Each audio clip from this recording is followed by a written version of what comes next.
It's nice to be here. Welcome. Thank you. Hi then. Hi. We're fairly new at this.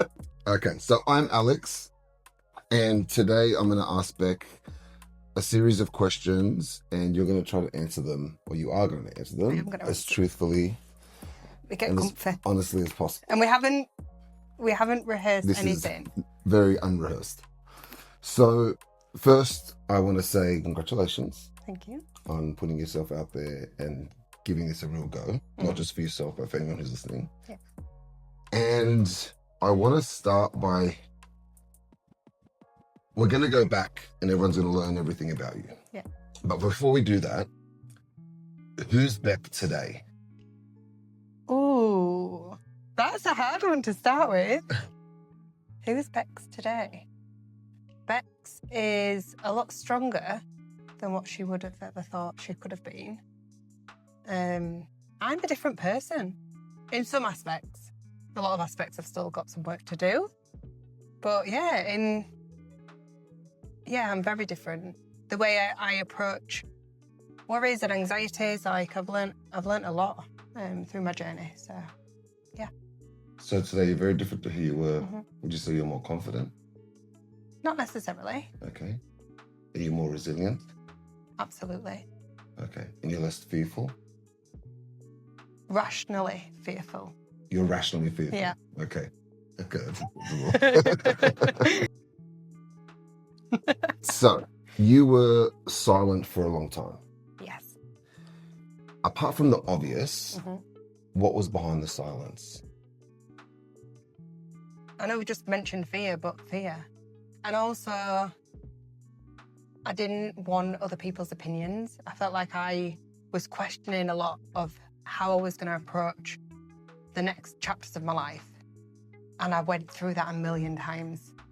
Will I move away? Will I stay home? Like, how do I get through another day? And all that came from fear? Fear, judgment. Yeah, and a lot of the things, I think, because obviously I was surrounded by my closest family and friends, I was getting enough opinions on, not necessarily telling me what to do, but just support. Right. And my family my mum and dad especially, was really anxious about me going to the retreat and thought it was too soon, thought that I could do that. So, they wanted to wrap me up in cotton wool, they wanted me to do that at home, which is, that's, I understand why they would want that. I would want that for my child. Parents, that makes sense, of absolutely. Plus, we love you, mum and dad. They're Yeah. super supportive. Yeah. But I'm referring more to, so the silence came from fear Mm-hmm. and judgment. Yeah. And opinions. I didn't, like I say, I was already questioning how I was going to move on or not move on. Like, I had a lot of doubt. Now, you're getting these opinions from people who loved you or by your side.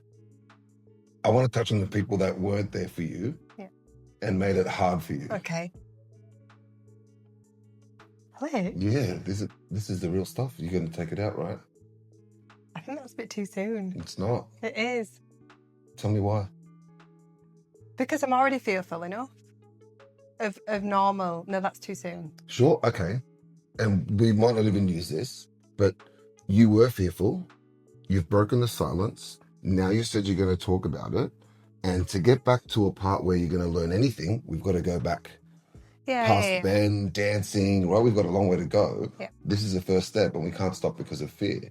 Now, you don't have to make massive statements, put out names, but you can talk about lack of showing up. You can talk about pointing out people blaming you for things. Like, that's normal stuff that people are going to go through because you didn't go through it alone. I know, and I think that the way that it happened was so sudden and so traumatic and so unexpected. Like, I know what he was doing, and I know that comes with a lot of risk. There's no way on this planet that anybody thought that would happen. Sure, even though statistically it's a possibility, Yeah. you never think it's going to happen to the person that you know. And now, understanding and going through professional support, I understand an element of grief is to be angry. And because there were no answers, and because sometimes I think that I was the person that was like, this has happened, it's almost my fault, maybe. Which is very, like, that's hard for me to sit with. Mm. I don't know, I just, But yeah. you were blamed as well. You felt blamed. I felt blamed. Yeah. Oh, I can't. Okay, we can leave it there for now. We can revisit. But when you felt blame, did the blame and that angst that you feel play any part in you wanting to move? Absolutely. Okay. 100%, yeah. Now, was that a bigger driver than fear? Yeah.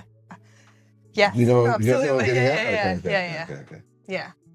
Because I was in a position where I also felt like I didn't have a choice. Those around me would have said, no, you can do this, we can do this together, and then I would have had more opinions, I would have had more options alongside all the options that I was already giving myself, and I didn't want any more because I knew what they wanted for me. They want the best for me, right? My family and friends. But they also want the best for me in an environment where I'm not moving at that stage. And then the people who didn't want the best for you, that driver to get away from that energy was a stronger force, or they were both like contributing factors. Yeah, I just felt like I needed to escape. And the way that you escape is by jumping out of your environment as quick as you possibly can. So I agree with that statement wholeheartedly. And most people who are caught in a scenario where that they do jump out, but they jump into drinking, they jump into drugs and going crazy or pulling away from family, which is a normal scenario, but you didn't. You were like, how do I find help? So what was it within you that you went to seek help? Like you went to look for a retreat, not look to go out or look to change your circumstances in any other way. Why that way?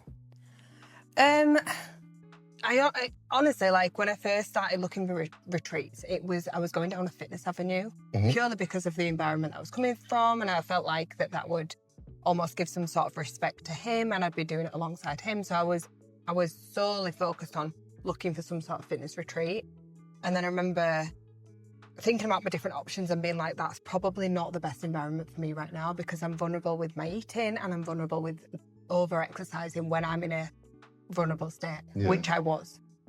So I honestly just opened the floodgates up to the internet and was like, what can I do? Where can I go? And I know it's cliche, but Bali is the environment of spiritual and, you know, island of the gods, of course. So like, spirituality. I don't even search. You know, I didn't even search Bali retreat. It was predominantly all Bali to start with, anyway. So I was like, right. And I just obviously stumbled across the retreat Instagram. Yeah. And it wasn't, and I've told you this, it wasn't only that retreat wasn't the only person that I reached out to, but I looked at my options and what that fundamentally was going to offer me, whether or not I could go through with all the exercise or not, because I didn't think I'd be able to at that point. I could see a little bit of light, or I could at least go through the motions, and that might help me. Because then you've got process, you've got steps that you can follow. So once you've got rules, then you can follow those steps, and you feel confident in that. Yeah, and because it was more so about like homing in on my own emotions. I'd spent so long almost trying to support other people as well, like support his family, support business, like home environment. Like I didn't really look inwardly and be like, how can I get help? Like you don't often do that. And I think that's probably from my upbringing. That's why I'm asking, because people don't often do that. Yeah. But that was a very fast thought process. It was a very quick connection for you to make. I just knew that if I was going to stay in the environment that I did, I would quickly turn to behaviours that put me personally in a very unwell situation, and retracting myself from that, I can't do that to my family again. I can't let my mum and dad watch me be so unwell. Like, I'm doing it more so for them. Right. Yeah. So now the struggle and we're going to get to the food thing in another part, so we're not going to do that now. But it's just curious to me that the fear of being back there at that point was a motivator to move on and get help because you didn't want to go back there. And then every time this raises its head, you battle not just with anorexia, you battle Yeah. with the fear of putting your family through everything again. So it's multifaceted. Yeah, and in the really early stages, I remember, like, you know, what do you do when something traumatic happens? Your appetite's gone, right? You don't want to eat. That's it. Like you feel sick to your stomach. Like you can't do it.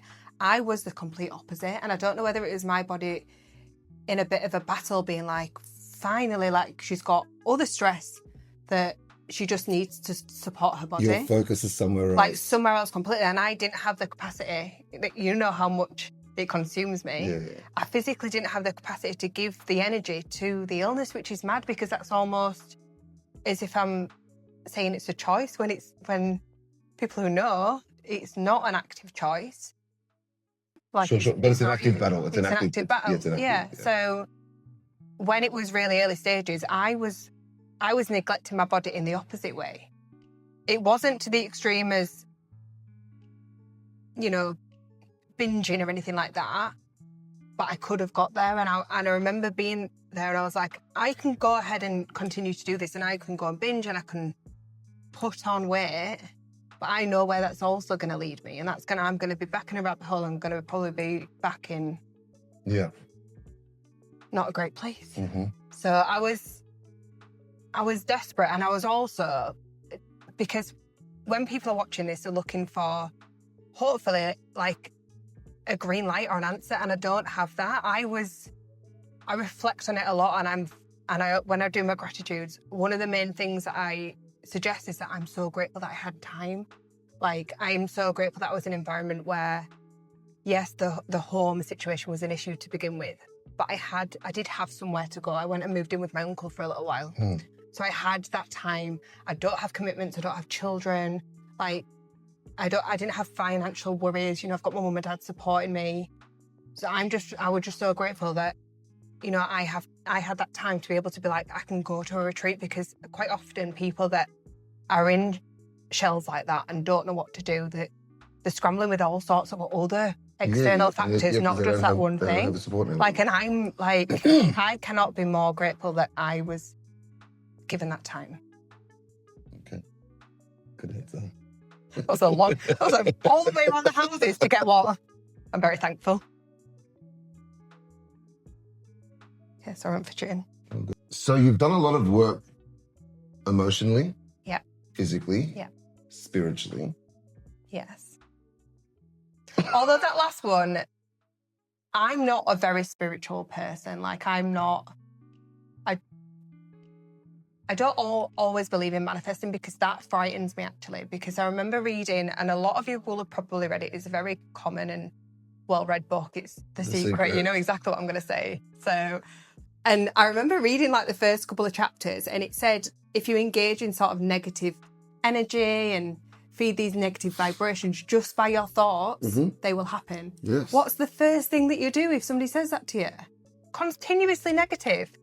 And I was like, I can't, like, and also in the place that I was in, I didn't really have much future of what I thought would be a future to look forward to. So I was like, no, can't read that anymore. But it's in your head then. I remember being up at night and it'd be whizzing around like, oh, you're thinking negatively again, look at you. I'm in for a ride. Okay, so if we talk about the physical stuff and the emotional work then, what helped you the most during that period? To start with, I was in an incredible environment. I really was, in terms of the community that he'd built at the CrossFit. Because I remember the first time that the gym opened back up again, and I was straight there. And if I hadn't have done that on that first morning, I think I would have built it up so much in my mind that I wouldn't have touched exercise for probably a long time. And that's something that I enjoy. Like, it's a non-negotiable for me. I get up and I go and train, and it makes me feel energized. It helps my mental health. It also helps me with my illness. Sometimes it's not the best option, but it does support me when I'm in a fueling my body mindset. Originally the CrossFit community, in terms of helping my physical health, was there for me wholeheartedly. CrossFit is worldwide inspirational community of people that want the best and celebrate not just physical health, but mental health and getting through, you know, the worst. Like, there's been some horrific stories within the CrossFit community, and people you can see on an environment over like social media and the internet, they swarm. They they rally around. They all want to help. So having that environment from the outgo without having to go and find, or maybe I should go and exercise. So again, people that are going through difficult times and think, oh, maybe the gym might help. Like, I would recommend, prior to bad things happening, already being in an environment that can like cradle you and look after you, because when that happens, hope that it doesn't, but if it does happen, you've already got that network of people that not only want to look after your mental health and physical health, but they're all very like-minded. So my physical health was well taken care of to start with. In terms of my emotional health, that's why I reached out for the retreat fairly quickly. Okay. In your intro video, you make a statement which I love, but I want some clarification on it. You say, I'm not here to fix you. I'm here to walk alongside you. Yeah. What does that mean to you? Because there's no one fit rule for everyone, right? And everyone approaches things not only differently, but they approach things at different speeds. I was fortunate that I had the time to be able to go off and do that. But if it takes you a lot longer, because you can't just drop everything, but you still go through the motions, so I'm not here to fix people, because there isn't or you should do this right now. Yeah. I was just grateful that that worked for me at that time. But like I said in my first video, I get so many messages, and it's people reaching out that probably do want me to give them a bit of a, this is what you should do. And that wouldn't have helped me. What would have helped me at the time is probably see somebody come out the other end and be like, that's reassurance. That's all I need to put my first step forward. Because if somebody else can do it, then why can't I? Like, why can't I get through it? Sure. You did learn a lot of things though along the way, especially when it comes to... Oh God, and I've got, So you do have an abundance got dreams of trips. To share, not to teach. Right. Because it might not, like, the things that I don't think work for me might work for other people, and I still think that's worth sharing. So like, for instance, when I was suggesting about The Secret and how that wasn't beneficial for me, there's worldwide people read that and it's amazing for them. And I've learned now I'm inspired by that book, and that does help me now. Yeah. Okay, good. Yeah. All right, that's a good answer. I'll take it. Okay. Sweet.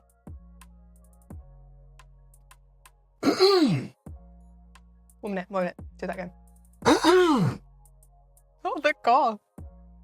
Okay, so you've obviously come a long way to date. And you have the future ahead of you. What are you excited for your life? What's coming up for you that you're excited about? So one of the things actually that I will share, and you know this because I say it all the time, I'm a great believer in not saying I can't wait for something. Yeah. Because like I don't like that saying. Like, there's plenty of things that you can wait for. Yes, I do want a family, like, but I can wait for it because I'm just excited about where I am right now. And that was really hard for me, obviously, when I was in the stage that I was in, because I was like, I couldn't ever think of, like, I can't wait, because I never thought that would come into my mind again, because I'd have this horrendous life and I'd never be able to get through it. I understand the I can't wait part, because I agree. I don't like saying I can't wait for something, because it's all happening and it's abundant and it's in front of us. But through this process, what are you excited about achieving, like getting out for you? This is hard for me to say, I think. Because sometimes, like, sharing my journey out loud, and this is what I said in my first video, I can't really believe it. Like, sometimes I'm still like, it's almost like I'm bird's eye view on my life. So I think that when I write and I journal, the narrative that I write down is often quite different to how you would speak it. Right. Like, I don't read my journal back, but if I was to read that journal back, it would shock me probably. But obviously it's my thoughts and emotions and my feelings, right? So by speaking it out loud, I think it's going to help me. I think it's going to propel me to continue on this journey, because I have still dark days, and I'm quite frustrated with that I have that, because I've got all the tools in the toolbox that you could ever want, and it's sometimes I'm just can't clutch it. So I think by opening up and speaking out loud and going back through the tools, the amazing skills that I've learned, core values, setting my goals and intentions and things like that, like I think that, like I want to share all of that. I'm going to press you Oh no. just on one thing. Okay. Dark days. Everyone has dark days. Procrastinating, a past event, negative self-talk. It's grief, or maybe it's like when I have my dark days, they're based on self-doubt. And so I'll work on something for a long period of time and it hasn't taken off or whatever, and I have these days for self-doubt. So that's my majority. So what are the majority of your dark days, the ones that you just mentioned? A lot of it is reflection on guilt. Okay. And I've had some, when we've shared our relationship, I've had some great messages saying like, you shouldn't feel guilty. I know I shouldn't feel guilty. It just doesn't stop me from feeling that. Of course. It's an emotion that comes and it hits me with a truck. Yeah. I would say most days, but it's every day. Like, because I'm in a place now that, and quite quickly, like, this isn't years and years and years down the line. So a lot of my dark days instantly turn towards behaviours around food, almost neglecting myself. But it's such a minefield, and because I can't explain it, I wish I had an answer for it and why I go into that mindset, but it's almost always about control. The illness, the monster, latches on to me having a dark day and almost tries to make it better by engaging in anorexic behaviours. So, and I know that spirals very, very quickly. But then a dark day could be that it stemmed from self-doubt, or it stemmed from feeling guilty, or it stemmed from the grief, thoughts and missing my family. Like, it's all these different elements that create a dark day, but then I take it out on food, Right. or the lack of, and then think that that's completely normal because I'm almost conditioned myself for such a long period of time that that's okay to do. But I know that if I was continued to do that, it wouldn't end very well. But the fact that you can even say that. I know, but I say it and I'm almost sometimes saying it like I'm somebody else. No, the one who's saying it is you. The dark thoughts are someone else. It's what you said, like, about self-doubt. Like, I have a lot of is it imposter syndrome? Imposter syndrome, yeah. Not only in where I am now, because I'm like, how have you built this from, like, who are you, and, how have you been able to do that? But I also have a huge element of it is self-doubt within the illness. Like, I've never had anorexia and I've never had a problem with food, because that monster, that loud voice, is shouting at me and screaming at me, saying that, this is normal what you're doing. But you, and of late, and no one knows this, but you're talking about it more and more openly, and accepting and admitting it. I mean, you're pushing me to talk about it more. Sure, but the terminology you said the word anorexia for the first time in a long time. So yeah, we have to push to get to somewhere. But I like the answer. Thank you. You're safe. Sweating. You're safe. Okay. How would you like to end today? Just by saying I'm not sure where this is going to go. I think it's great that I hadn't even introduced you really, but everybody obviously knows Alex now from the little video that I put on. And we should do this more, because I think that we sit on the couch and, probably like most couples, we have a normal conversation, but it actually spills into, like, we literally very deep philosophy. Yeah. Is that the right word? We also don't have a television, so we don't watch TV. We don't watch TV. I won't watch it even if we had one anyway. We just don't watch television, but, so we talk a lot. Like I've said, when I was going through the things that I would have loved to have just picked up, because that's a normal instinct to do, pick up your phone and start scrolling. And I would have wanted to find, not answers, but just some people that I can relate to and be like, oh yeah, maybe I should try that, or, well, she did that and that worked, or she did that and that didn't work. But yeah, just I don't really know how I want to end it because I don't really know how I want to start it. Okay. Well, I'll help. Yeah. Thank you for watching. Thank you for being Yeah. honest and open with everyone. Just a little teaser. Bye.